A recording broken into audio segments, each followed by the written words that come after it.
Hello, welcome to Scrap Time. My name is Christine, and in this video I'm going to show you how you can emboss your stencil designs. In this video I'm going to show you how you can emboss through your stencils.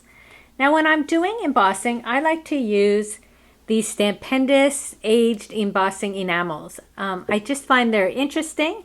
This one here was actually the Aged Ochre, and it just has some different textures and colors mixed into it that I think when you're doing these large areas, it just makes it really interesting. I'm going to use the taupe for the sample just to show you the difference between the two powders. So I like to work on a watercolor card. I just find it's a nice thick paper when I'm doing different techniques. I'm still going to use my Stamp Buddy though, because later on when we put the embossing powder on, we don't want it to stick everywhere. And then I have this stencil here, and I'm going to just sort of line up the bottom. I want those tips coming off. I don't want them there.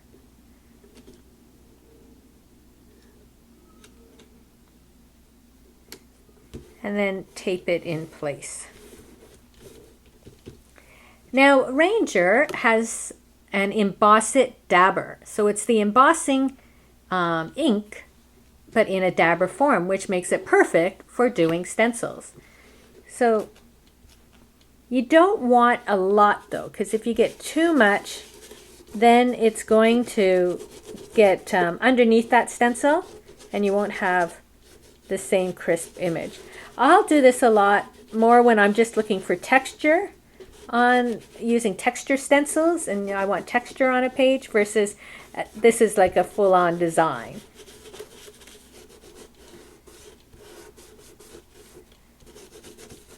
So I'm just rubbing it over. I can lift it to see if I got it all. I think it's pretty good.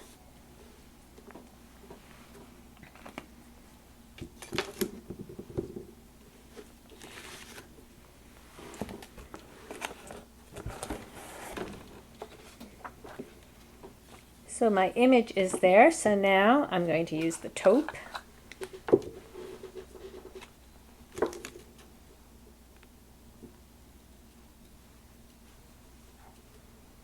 So when you see putting this on, it has those larger specks mixed in with the softer powder, and that's what makes it interesting, because you get that different texture mixed in there.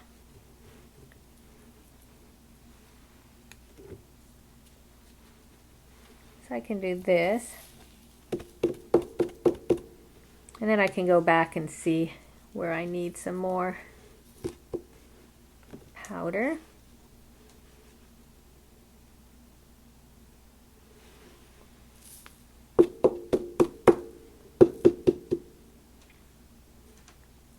Now I got a little bit of powder in a couple areas. I can try and tap it off a little.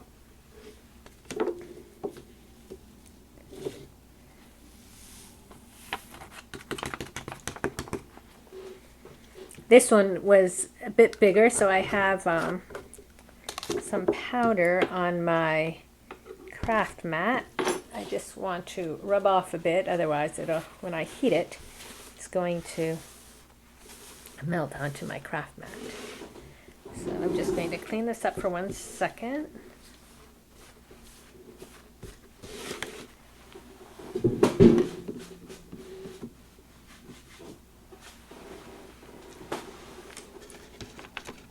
Okay, so now we can heat it. Now if you don't like those little specks, if they really bother you, you can always get a small brush and just try and brush some of it off. I'm a person that just goes with it. It doesn't bother me as much.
So there we are. You should be able to see some of those gold specks mixed in with the powder there. And just to really see the difference here between the ochre and the taupe, this is a lot more orangey, whereas this is a lot darker. And then I'll start up at the top. It's a little warm still down below. But now we can add in some distress inks. This is Salty Ocean.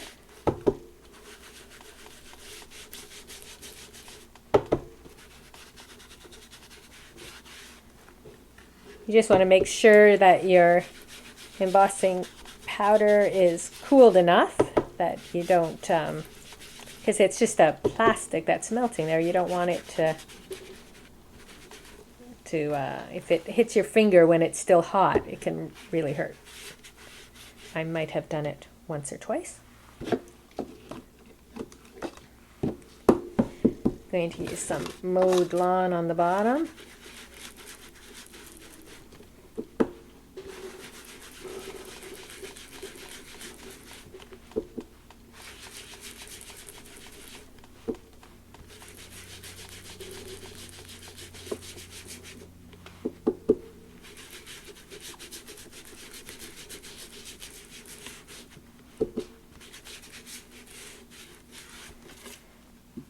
My fingers got into the blue there. I'm going to just put a bit more blue on. Cover up my finger marks. And because this is a watercolor paper, I can even squirt on a little bit of water.